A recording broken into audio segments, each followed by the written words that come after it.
일상 인자 이틀째지. 어제는 아유 월요병처럼 일하기도 힘들고 일상으로 돌아오는 게 참 힘들던데 예. 이제 오늘 되니까 벌써 금요일이라 좀 나은 것 같기도 합니다. 하지만 코로나19는 명절을 가리지 않았습니다. 명절 기간에도 꾸준히 확진자가 발생했더라고요. 예. 가족들하고 만나서 즐거웠던 명절이었지만 이 코로나19 또 걱정된다 아닙니까? 수도권의 확산세도 사그라들지 않고 있는 상황이지. 부산의 코로나19 상황, 추석 때는 어땠고 앞으로 뭘 조심해야 되는지 이야기 한번 나눠보겠습니다. 예, 대한가정의학회 코로나19 비상대책위원이시죠. 동아대학교병원 한성호 교수 전화 연결되어 있습니다. 교수님 안녕하십니까? 안녕하십니까? 예, 안녕하십니까? 연휴가 참 길었어요. 그리고 그렇죠. 이제 귀성객 8명이 뭐 이렇게 코로나19 확진이 됐다 이런 얘기도 들려오고 추석 연휴 동안 부산의 코로나19 상황 어떻게 보셨는지요? 예, 이 28일부터 22일 동안 진단검사가 5만 2천 건이 이루어졌는데 이 중에서 202명이 양성 판정을 받았습니다. 하루 평균 40명 정도 확진됐는데요. 72명이 입원을 했고 130여 명이 입소를 했습니다. 이제 우리가 걱정을 해야 될 부분은 전체 확진자 202명 중에 23%인 47명이 백신 2차 접종을 완료한 돌파 감염 사례로 밝혀졌는데요. 예. 보통 일반적으로 7% 전후가 돌파 감염으로 알려졌는데 거기에 비해서 상대적으로 좀 높은 숫자가 좀 확진이 됐습니다. 그리고 이제 연휴 동안 타 지역 거주자 중에서 8명이 확진이 됐고 부산 시민이 또 타 지역에 가서 5명이 확진이 됐습니다. 보통 한 일주일 전후에 그 잠복기가 있는 걸 감안했을 때 앞으로 이 추석 연휴와 고향 방문에 관련돼서 추가로 확진의 사례가 증가할 확률이 굉장히 높습니다. 특히 서수도권을 방문한 분들은 증상이 나타나면 반드시 진단검사를 받기를 권유드립니다. 네. 방금 조금 언급하셨지만 추석 때 이제 가족하고 만난 분들이 많으실 텐데 당부 말씀이 있다면 어떤 게 있을까요? 말씀드린 것처럼 금방 이 추석 연휴에 무증상이든 증상이든 이렇게 밀접하게 접촉을 했기 때문에 이런 추석 연휴 특히 검사도 잘 이루어지지 않았을 확률이 높거든요.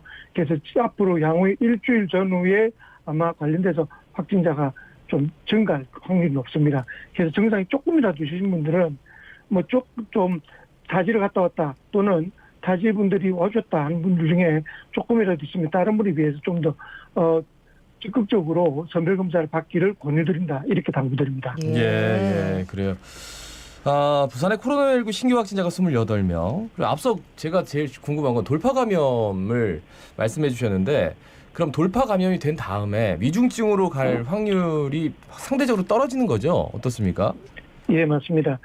이번에 8월부터 9월까지 그 전체 확진자 중에 92.4%는 백신을 접종 안 했거나 14일 지나지 않은 불완전 접종자였습니다. 이제 실제 완전 접종자는 7.6% 정도에 불과하기 때문에 감염 예방효과는 확실하다고 말씀드릴 수 있고 위중증도는 보통 일반적으로는 2.6%이지만 1차 접종만 해도 1%, 완전 접종자는 0.6%로 굉장히 떨어집니다. 예. 제가 강조드린 것처럼 백신을 접종하게 되면 접종을 한 이후에 전염도 확률이 떨어지고 특히 이제 중증도 예방률이 거의 76% 이상 되기 때문에 굉장히 높다. 그래서 앞으로도 저희가 이제 정부가 적극적으로 미접종자나 또는 접종의 기회를 놓친 분들에 대해서 추가적으로 접종을 권유하는 정책을 마련하겠지만 이 방송을 듣는 분 중에 여러 가지 이유로 접종을 미뤘던 분들도 꼭 접종을 해야 저희가 코로나19를 극복할 수 있다. 그래서 이 부분에 대해서 본인의 건강뿐만 아니라 사회 전반적인 건강, 시민의 건강, 국가의 건강을 위해서라도 꼭 접종을 해주시자 다시 당부드립니다. 예, 그래서 이제 백신 접종률을 좀 높이려면 좀 인센티브가 좀 많으면 좋겠다 하는 여론도 많던데 그래서인지 요 백신 예방 접종 완료자는 바이러스 감염자하고 코로나 감염자하고 밀접 접촉했더라도 무증상이면 자가격리를 하지 않아도 된다 하던데 자세한 내용 좀 짚어주시지요. 예, 말씀드린 것처럼 최근에 예방 접종이 진행됨에 따라서 이제 이 감염의 확률도 적고 그리고 감염이 됐더라도 위중증도도 굉장히 떨어지기 때문에 실제로 예방 접종을 완료한 분들은 이제 오늘 입사일 이후부터 그러니까 오늘 이후부터는 만약에 확진자와 밀접 접종을 했다면 무조건 저희가 자가격리를 했지 않습니까? 자가격리를 하는 것이 아니라 증상이 없다면 자가격리는 면제된 상태에서 수동 감시, 다시 말해서 검사만 이렇게 받는다면 자가격리 면제하는 상황이 되는 겁니다. 예. 어떤 면에서는 가장 중요한 백신 어드밴티지라고 생각이 되는데 엄밀히 따지면 억지로 주어진 어드밴티지가 아니라 백신 접종을 해서 우리가 막을 수 있는 그런 것과 그리고 위중 중도를 우리가 진행하는 것을 막을 수 있다는 확실한 증거에 의해서 예. 주는 어드밴티지이기 때문에 이런 부분에 의해서도 좀 접촉을 많이 하거나 또는 학원이나 요식업을 하는 이런 분들은 접촉을 함으로써 본인이 또 이 격리를 함으로써 생길 수 있는 손해를 이게 커버할 수 있는, 그러니까 회복할 수 있다는 점에서도 굉장히 중요한 이 어드밴티지라고 생각합니다. 그래서 이제 학원이나 또는 요식업 등을 하시는 분들은 더 적극적으로 접종을 해야 되는 근거가 마련됐다라고 생각합니다. 예. 그런 말씀들 하세요. 그러니까 치명률 자체가 이제는 점점 떨어져가지고 독감 수준까지 거의 육박하고 있다.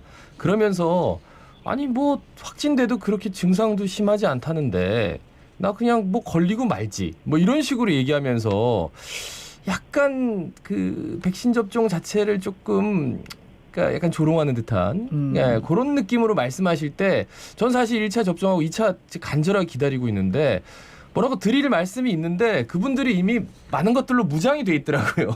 그래서 설득이 안 돼요. 그래서 어떤 말씀 해주실 거예요, 그러면? 이게 우리가 전대민문의 사태를 전 세계가 겪다 보니까 예. 사실 음모론부터 시작해서 수많은 썰이 이제 생길 수밖에 없다고 생각을 합니다. 예, 예. 그리고 이제 부작용이라든지 기타에 알려진 부분들에 대한 걱정들도 있는 것은 당연하다고 생각합니다. 그런데 이제 일선에 있는 분들이 대부분의 생각은 의료인들은 이제 그 객관적인 증거에 우리가 예방을 막는다든지 특히 안타까운 경우를 우리 그 일반 시민들은 접하지 못하지만 의료인들은 굉장히 많이 접하지 않습니까? 예, 예. 접종을 했더라면 예방할 수 있는 그런 안타까운 부분들을 실제로 우리 가족이 그랬다고 생각한다면 저뿐만 아니라 뭐 의료인들 대부분이 사실은 접종을 하고 가족들 접종을 독려한 이유는 그것들이 바로 실제로 객관적 증거라고 생각을 합니다.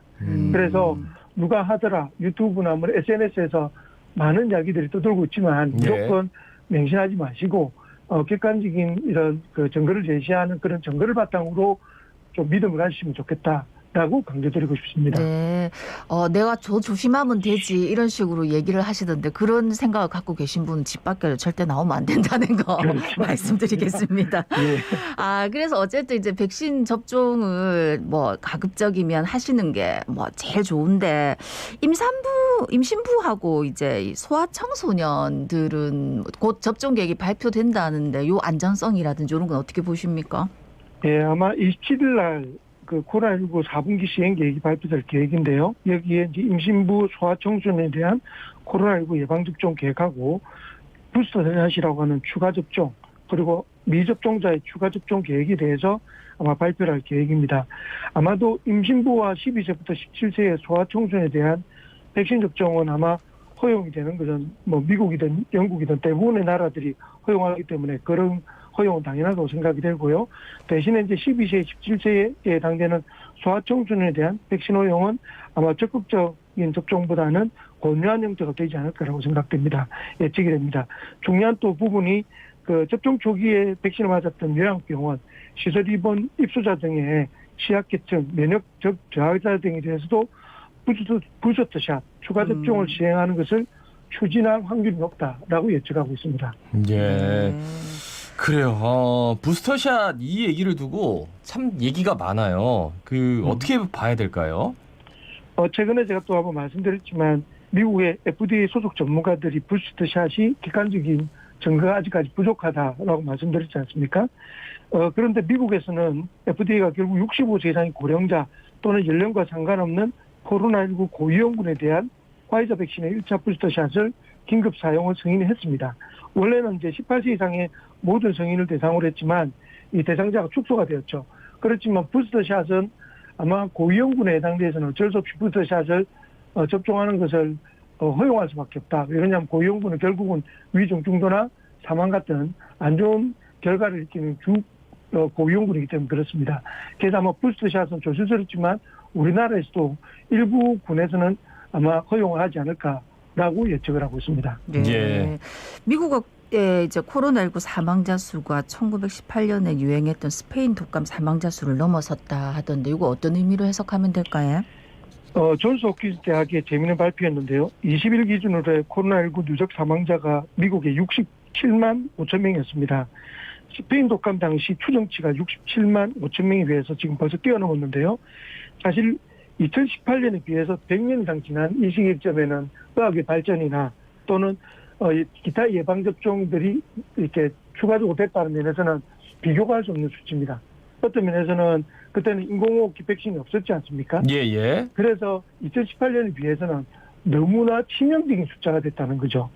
그래서 이 의학이 이렇게 발전했음에도 불구하고 이 정도 숫자를 능가했다는 말은 정말로 코로나19가 스페인과 독감과 이제 비교할 정도로 무서운 질병이다라고 말씀드릴 수 있고, 다른 차이점은 이제 주로 그때는 2018년도 스페인은 젊은 사람이 희생됐지만 예. 코로나19는 65세 이상 고령층이기 때문에 의학의 발전에 의한 그 중위중 정도의 사망 또는 치료는 확실히 의학의 발전 효과를 봤다라고 설명드릴 수 있습니다. 예.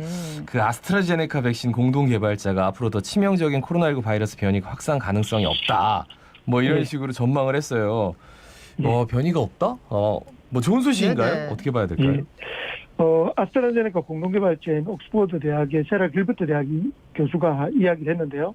이제 바이러스 면역이 점점 강해지는 인구 사이에 퍼지면 덜 치명적으로 되는 바이러스의 경향이 있다는 것 때문에 이야기를 한 겁니다. 이제 바이러스가 스파이크 단백질하고 사람한테 붙는 그 수용체가 이제 점점 약해진다는 거죠. 침입이 잘 안 된다라는 걸로 결국 감기처럼 바뀐다. 그러나 이건 예측하기 힘들다라고 저는 감히 말씀드릴 수 네, 있습니다. 그렇겠죠. 네. 어떻게 예측하겠습니까? 말씀 잘 들었습니다. 네. 고맙습니다. 예, 고맙습니다. 고맙습니다. 예, 대한가정의학회 코로나19 비상대책위원 동아대학교 병원 한성호 교수였습니다.